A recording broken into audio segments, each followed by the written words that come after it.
Hello everyone. तो ये होगा हमारा लॉ ऑफ टॉर्ट सीरीज का लेक्चर नंबर 1, जिसमें कि हम लोग देखेंगे मीनिंग ऑफ टॉर्ट, फिर देखेंगे हम लोग डेफिनेशन ऑफ टॉर्ट और एक इम्पोर्टेंट टॉपिक है, is it law of tort और लॉ ऑफ टॉर्ट्स। ये तीनों हम इस लेक्चर में देखेंगे। ठीक है, तो पहले हम लोग देखेंगे मीनिंग क्या है टॉर्ट का। ठीक है, मीनिंग और डेफिनेशन में थोड़ा बहुत तो अंतर होता है। तो मीनिंग क्या होता है? मीनिंग में जो हम लोग मतलब समझते हैं वो खुद से लिख लिख सकते हैं, और डेफिनेशन में जो मतलब स्कॉलर्स ने जो डिफाइन किया उनके भाषा में, उनके लैंग्वेज में, वही हमको डिट्टो लिख के आना पड़ेगा। ठीक है, तो इसमें से देखो, मेंस में अगर जुडिशरी मेंस के लिए तैयार करोगे तो इसमें से सीखने के लिए इतना कुछ नहीं है, लेकिन आपको ये टॉपिक जो पहला वीडियो है ये तो अच्छे से समझना पड़ेगा, क्योंकि इसमें हम समझेंगे कि टॉट है क्या चीज। तो अगर यही आपका क्लियर नहीं होगा, आपका बेसिक्स क्लियर नहीं होगा, तो आप बाकी क्वेश्चंस कैसे आंसर करोगे। तो ये वीडियो आप लोगों के लिए बहुत ही इंपॉर्टेंट होने वाला है। अच्छे से समझो टॉट्स क्या है, अगर पहले पढ़ के रखा है तो दोबारा रिवाइज कर लो मेरे साथ, ये भी अच्छा होगा आपके लिए। तो चलो शुरू करते हैं। तो देखो, taught is an elusive concept.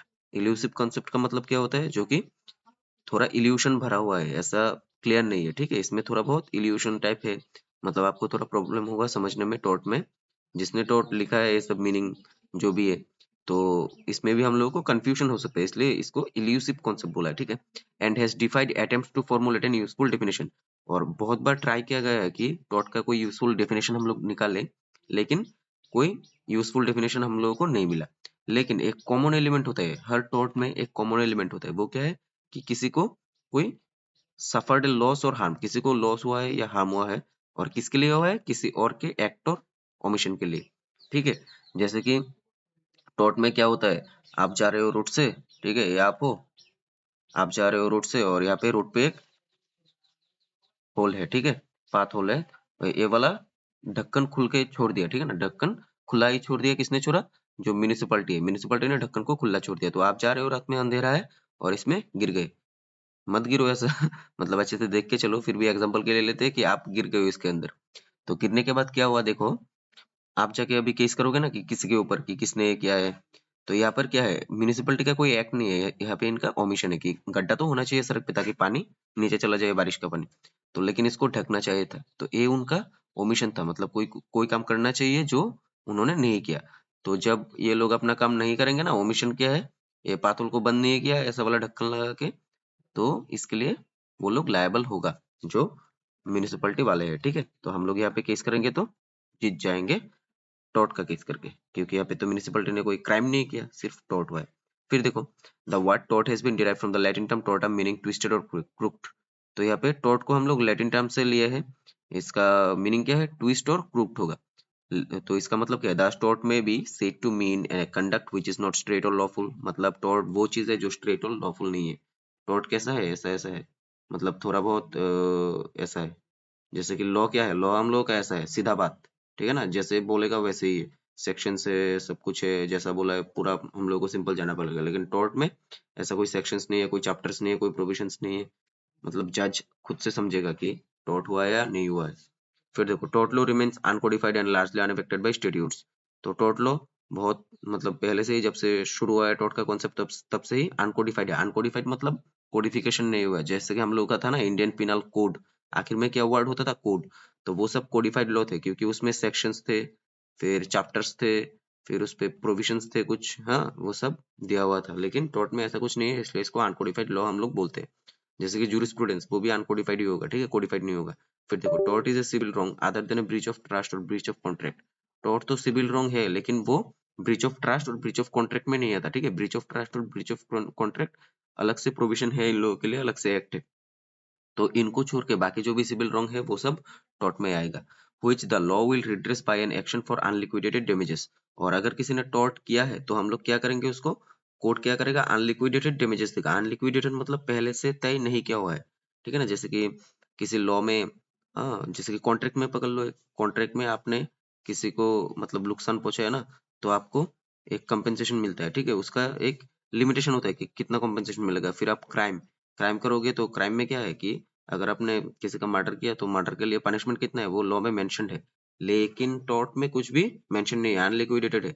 जैसे कि एग्जांपल ले लो, आप किसी रेस्टोरेंट में गए, ठीक है ना, आपके खाने खाने में छिपकली गिरा हुआ है, तो ये क्या किसी लॉ में बुक में लिखा पड़ेगा कि लिखा हुआ होगा कि आपके खाने में छिपकली गिरेगा तो आपको इतना कंपेंसेशन मिलेगा, वो सब तो नहीं लिखा होगा।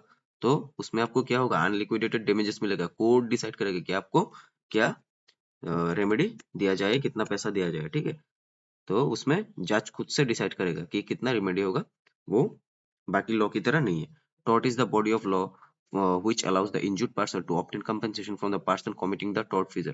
तो टॉर्ट में क्या होता है, जो इंजूर्ड पर्सन है, ठीक है, इंजूर्ड पर्सन यानी कि आप हो, आप किससे कॉम्पेंसेशन लोगे, जिसने आपके साथ टॉर्ट किया। पकड़ लो म्यूनसिपैलिटी, तो आप म्यूनसिपैलिटी होगा टॉर्ट फीजर यहाँ पे जिसने टॉर्ट किया, तो आप उससे वो लोगे, ठीक है ना, कॉम्पेंसेशन लोगे।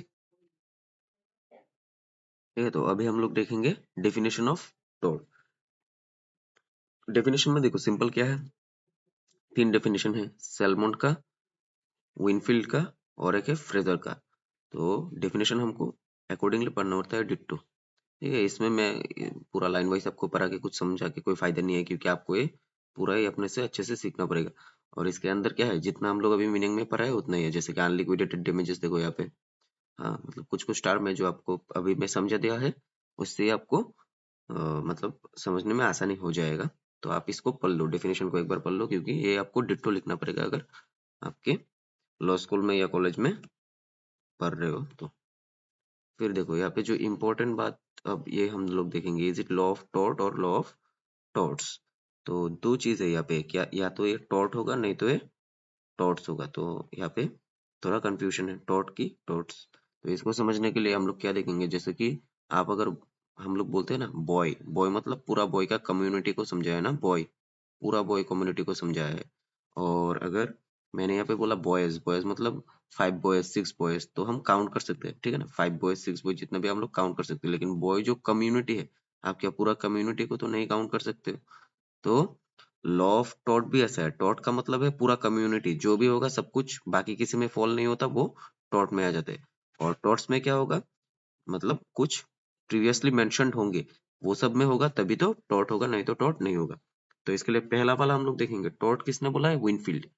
Winfield is the chief supporter of this theory.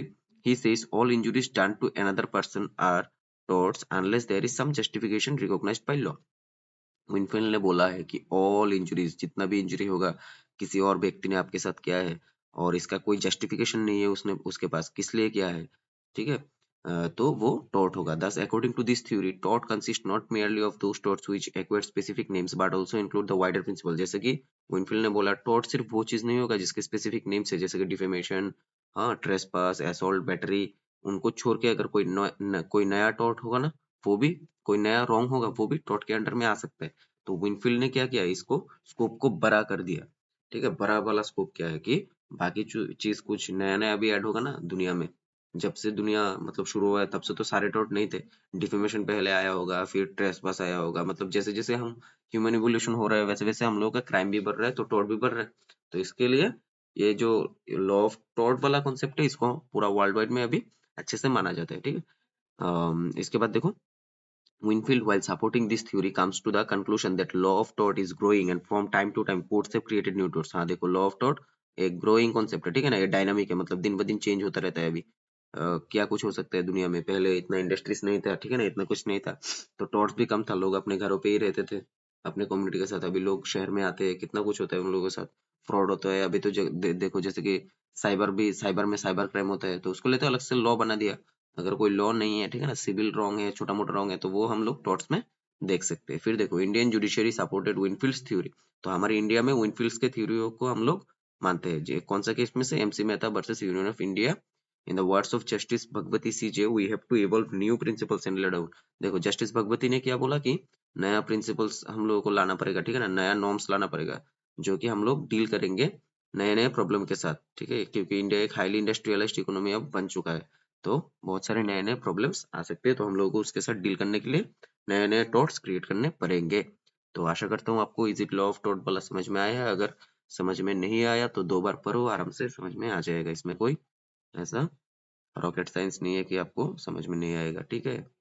फिर देखो, it is law of torts, A वाला कॉन्सेप्ट है। ए वाला कॉन्सेप्ट हम लोगों को इतना भी जरूरी नहीं है, क्योंकि ये वाला थोड़ा पिछड़ा हुआ है, ठीक है ना, पहले के जमाने का है, ऐसा समझ लो आराम से। सैलमन भाई ठीक है, ये देखो सैलमन, इसने क्या बोला, on the other hand preferred the second alternative and for him there is no law of tort but there is law of torts। इन्होंने क्या बोला, टॉर्ट नहीं है टॉर्ट्स है, जैसे कि ये मतलब कुछ नॉमिनेटेड टॉर्ट है, जैसे कि ये वाला हम लोग इसको डिफेमेशन बना देंगे, ठीक है, इसको बना देंगे ट्रेसपास, इसको बना देंगे एसॉल्ट, इसको बना देंगे बैटरी। और बाकी आप कमेंट करके बोलो इधर नीचे और भी कितने कितने टॉर्ट हो सकते हैं, ठीक है। फिर देखो according to him the liability under this branch of law arises only when the wrong is covered by any of the nominated torts. तो अकॉर्डिंग टू सैलमन क्या होता है कि टॉर्ट कब होगा, मतलब जब ये किसी एक ब्रांच में फिट हो जाएगा, जैसे कि ये एक रॉन्ग है, ठीक है, नया रॉन्ग हुआ है, अगर ये किसी में फिट होता है तब जाके ये टॉर्ट बनेगा। अगर ये यहाँ पे फिट होता है, ठीक है ना, ये वाला जो नया रॉन्ग है ये यहाँ पे फिट हो जाता है किसी में भी, तब ये टॉर्ट माना जाएगा। और अगर ये फिट नहीं होता है इसमें से किसी में, ठीक है, नहीं फिट हो रहा है, तो यहाँ पे हम लोग क्रॉस कर देंगे क्योंकि ये टॉर्ट नहीं होगा अकॉर्डिंग टू सैलमन, लेकिन अकॉर्डिंग टू विनफील्ड ये टॉर्ट हो सकता था। तो यही है दोनों में डिफरेंस, ठीक है। तो अच्छे से इसको पढ़ो, पढ़ने के बाद और देखो यहाँ पे एक शॉर्ट क्वेश्चन आ जाता है, pigeon whole theory, was the propounder of pigeon whole theory, salmon. आपको लिखना पड़ेगा क्योंकि प्रीलिम्स में भी कई बार ये क्वेश्चन पूछा जा चुका है कि पिजन होल थ्योरी का प्रोपाउंडर कौन था, सैलमन। और जो लॉ ऑफ टॉर्ट उसका सपोर्टर कौन है, विनफील्ड। तो ये दो क्वेश्चंस मैंने देखा हुआ है कि प्रीलिम्स में आता है, प्रीवियस ईयर क्वेश्चंस आप अगर देख लोगे तो टॉर्ट में से आ जाते हैं, ठीक है। तो अच्छे से पढ़ लो पिजन होल थ्योरी, सैलमन का और विनफील्ड का लॉ ऑफ टॉर्ट, उसमें एमसी मेहता का केस। तो अच्छे से आप देखो, आराम से पढ़ो, इतना कुछ ये नहीं है। टॉर्ट हम लोग और भी लेक्चर्स आएंगे टॉर्ट के ऊपर, पूरा टॉर्ट हम लोग कवर करेंगे, ठीक है। और आपको नोट्स ऐसे ही मिल जाएगा यहाँ पे जैसे कि मैंने दिया है, बहुत आसानी से आप इसको नोट डाउन कर लो या तो स्क्रीनशॉट ले लो, कुछ भी करो।